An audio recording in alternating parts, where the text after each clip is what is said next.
नमस्कार। राष्ट्रबोध से मैं पवन केसवानी। मौजूदा समय में देश का जैसा माहौल है, सनातन के प्रति लोगों का झुकाव और आस्था जिस तरह से प्रस्फुटित हो रही है, उसका असर साफ तौर पर छत्तीसगढ़ की राजनीति में देखने को मिल रहा है। मौका था एक पुस्तक जिसका नाम है Modi at 20 dreams made delivery. इस पुस्तक के सेमिनार के कार्यक्रम में पधारे थे देश के गृह मंत्री अमित शाह। यह एक अजब संयोग था कि कार्यक्रम वाले दिन, छत्तीसगढ़ के पावन पर्व पोला वाले दिन यह कार्यक्रम आयोजित हुआ। जैसे कि आप देख पा रहे हैं कि पोला वाले दिन जब बैलों की पूजा होती है, ये बैल का कलर भी केसरिया किया गया था भारत माता की तस्वीर के आगे। इस कार्यक्रम के 3 दिन पहले सीएम हाउस के घेराव का कार्यक्रम था।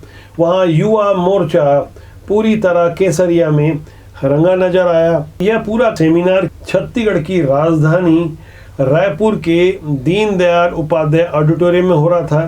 पूरा हॉल खचाखच भरा हुआ था। हजारों की संख्या में लोग हॉल के बाहर भी खड़े थे, पास कम पड़ गए थे। यह कार्यक्रम जिस उत्साह के साथ आयोजित हो रहा था, उसमें महती भूमिका थी पूर्व युवा आईएएस ओपी चौधरी की। वे कार्यक्रम के एक तरह से संयोजक थे और मंच का संचालन भी कर रहे थे। ओपी चौधरी ने जिस सधेवे अंदाज से लोगों को अपनी बात समझाई, उससे भी संदेश साफ तौर पर निकल कर आ रहा था और ओपी चौधरी की अहमियत भी वहाँ उपस्थित लोग खूब समझ रहे थे। हमारे देश की जनमानस की इच्छा थी कि राम मंदिर का निर्माण हो, और उस राम मंदिर के निर्माण में पिछले दशकों में अनेक समस्याएं आई, अनेक रोड़े आए। मैं किसी पार्टी का भी नाम नहीं लूंगा, लेकिन अनेक प्रकार के रोड़े पैदा किए गए। लेकिन आज बड़े सौभाग्य का विषय है कि मोदी जी के नेतृत्व में राम मंदिर का निर्माण भी सुप्रीम कोर्ट में अच्छे तरीके से सरकार द्वारा केस को लड़ा गया, उसके कारण से संभव हो पाया है। इसी तरह से काशी विश्वनाथ का भी कार्य बहुत ही चमत्कृत कर देने वाले ढंग से हुआ है। इसी तरह से जब हम जिक्र करते हैं, चारों धाम में हजारों करोड़ रुपए के इंफ्रास्ट्रक्चर का विकास किया गया है, तो भारत के सांस्कृतिक पुनरुत्थान के लिए भी मोदी जी की सरकार द्वारा अच्छे तरीके से कार्य किया जा रहा है। हमारे बीच में आदरणीय अमित शाह जी का आगमन हुआ है, आदरणीय डॉक्टर रमन सिंह जी हैं, आदरणीय अरुण साव जी हैं, सब लोगों का आगमन हुआ है। मैं सभी अतिथियों से अनुरोध करूंगा कि दीप प्रज्वलन करने का कष्ट करें। इससे पहले गृह मंत्री वहां मौजूद सभा को संबोधित कर पाते, भारतीय जनता पार्टी के प्रदेश अध्यक्ष सांसद अरुण साव ने भी छत्तीसगढ़ी भाषा में लोगों को संबोधित करते हुए यह याद दिलाया कि यह भगवान श्री राम का ननिहाल है। इस पावन भूमि के बारे में अपने विचार कुछ इस तरह से रखे।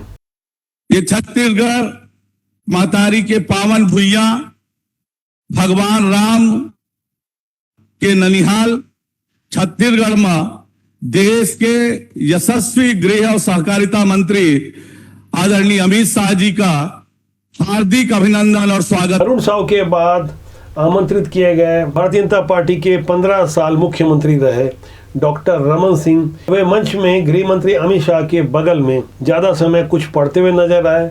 उन्होंने भी इस पुस्तक सेमिनार के कार्यक्रम के दौरान राजनीतिक वक्तव्य देने में देरी नहीं की। और ये ऑडिटोरियम में बने के बाद आज तक सारे रिकॉर्ड ध्वस्त हो गए और बाहर में हजारों कार्यकर्ता खड़े हैं। ये है अमित शाह जी की लोकप्रियता। आज हम ये कह सकते हैं हिंदुस्तान की सबसे बड़ी राजनीतिक पार्टी जो 50 साल सत्ता में रही, मोदी जी और अमित शाह जी का चमत्कार है कि 2014 और 19 में कांग्रेस की ये स्थिति बनी कि लीडर अपोजिशन लोकसभा में बनाना मुश्किल हो गया। ये स्थिति में कांग्रेस को पहुंचाया।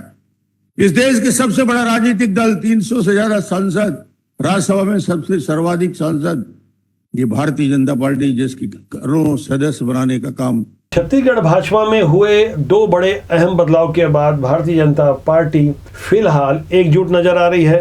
ऐसी एकजुटता अमित शाह जी के इस कार्यक्रम के दौरान भी नजर आई। मंच में भारतीय जनता पार्टी की प्रदेश प्रभारी और राष्ट्रीय महामंत्री डी पुरेंदेश्वरी के अलावा प्रदेश संगठन के सह प्रभारी नितिन नवीन वे भी उपस्थित थे। छत्तीसगढ़ विधानसभा के नए नवेले नेता प्रतिपक्ष नारायण चंदेल, इसके अलावा मंच के दोनों कोनों पर रायपुर के स्थानीय जनप्रतिनिधि यानी सांसद सुनील सोनी और पूर्व मंत्री विधायक बृजमोहन अग्रवाल मौजूद थे। मंच पर मौजूद नेताओं की उपस्थिति उनकी अहमियत जता रही थी। इस कार्यक्रम के दौरान जब जब भी जय श्री राम के नारे लगे तब पूरा हॉल गूंज उठा। यही वो नारा था। इससे संदेश साफ था कि अब भारतीय जनता पार्टी और उनके समर्थक किस तरह से देश की हवा को भांप चुके हैं और मौजूदा समय में जनता जिस प्रभु श्री राम के नाम के नारे को इतने जोर जोर से लगाकर उत्साहित हो रही है, जनता की उसी भावना को अमित शाह भी भांप गए और उन्होंने भी अपने संक्षिप्त वक्तव्य में खुद को इस अंदाज में प्रस्तुत किया। जब मोदी जी देश के प्रधानमंत्री बने उसके पहले तीन नासूर थे। परिवारवाद, भ्रष्टाचार और तुष्टीकरण। ज्यादा से ज्यादा पार्टी आप उठाकर देख लीजिए, भारतीय जनता पार्टी के अलावा सभी पार्टियों को उठाकर देखिए। बाप के बाद बेटा, बेटा कैसा है देखना ही नहीं। बेटा ठीक नहीं तो उसका दूसरा भाई, अगर नहीं है तो दामाद भी लाइन लगाकर बैठे हैं, और अगर कोई नहीं है तो खाली रहेगा मगर और कोई आएगा नहीं। सारी राजनीतिक पार्टियां परिवारवाद में लिप्त थी, मगर मोदी जी ने भारतीय जनता पार्टी के जब नेता बने और लोगों के सामने सुशासन का मंत्र रखा तब परिवारवाद उखाड़ उखाड़ कर इस देश की जनता ने फेंक दिया। इनको पराजय का मुख दिया। भ्रष्टाचार 8 साल के हमारे शासन के अंदर हमारे पर विपक्ष भी भ्रष्टाचार का आरोप नहीं कर सकता। इस प्रकार की सरकार नरेंद्र मोदी और तुष्टीकरण का नामो निशान खत्म हो गया। सबके लिए समान व्यवहार, किसी को विशेष कुछ प्राप्त नहीं होगा। वोट बैंक की राजनीति को मोदी जी ने समाप्त कर दिया। ये तीनों नासुरों को मोदी जी ने देश की राजनीति से उखाड़ कर फेंक दिया और इसकी जगह पॉलिटिक्स ऑफ परफॉर्मेंस, विकास कौन करेगा, परफॉर्म कौन करेगा, इसकी राजनीति को शुरू किया। और आज देश की जनता पॉलिटिक्स ऑफ परफॉर्मेंस मांगती है। मैं देश के युवाओं को भी कहना चाहता हूं, पॉलिटिक्स में आए हुए, राजनीति में आए हुए ये बारीक बदलाव को आप ध्यान से देखिए। देश की राजनीति अब बदल रही है। यहां परिवारवाद नहीं चलता है, जातिवाद नहीं चलता है, भ्रष्टाचार नहीं चलता है, यहां तुष्टीकरण नहीं चलता है। जो परफॉर्म करता है जनता उसको चुनती है। इसलिए लोगों की आस्था को गहरी करने का काम किया है। जिस पुस्तक Modi at 20 dreams meet delivery के सेमिनार के लिए कार्यक्रम रखा गया था, उस पुस्तक के बारे में जो भी संक्षिप्त चर्चा हुई वह मन संचालक पूर्व IAS OP चौधरी ने ज्यादा की। अमित शाह ने इनका उल्लेख किया। इस पुस्तक के सेमिनार के बहाने यहाँ बहुत बड़ा राजनीतिक संदेश देने की कोशिश हुई। 2023 के पहले ऐसी कवायतें, ऐसे कार्यक्रम साफ तौर पर कई गहरे मायने छोड़ जाते हैं। वैसे तो देश के गृह मंत्री अमित शाह नया रायपुर में NIA के बिल्डिंग के लोकार्पण कार्यक्रम में आए थे। इस दौरान भी CM भूपेश बघेल ने उन्हें याद दिलाया कि झीरम हत्याकांड की जांच NIA से अभी अधूरी है। इसी तरह भीमा मंडावी जो भाजपा के 15वें विधायक थे, जो दुनिया में नहीं है, उनकी हत्या की जांच भी NIA से अधूरी है।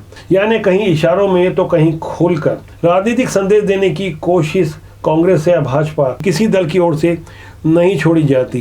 छत्तीसगढ़ हो या भारत का कोई भी प्रदेश, हर जगह राजनीतिक दल खुद को हिंदुओं के विरोधी नहीं बल्कि कहीं ज्यादा हिमायती बनाने की होड़ में लगे हैं। जनता भी खूब समझती है कि किसका कैसा हिडन एजेंडा है, किसकी कौन सी विचारधारा है। मौजूदा समय में अनसेंसर्ड सोशल मीडिया ने सब कुछ एक्सपोज करके रख दिया है।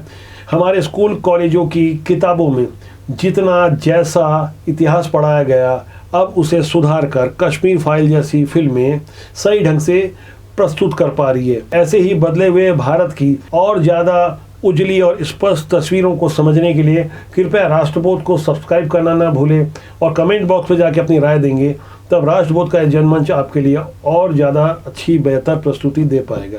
नमस्कार।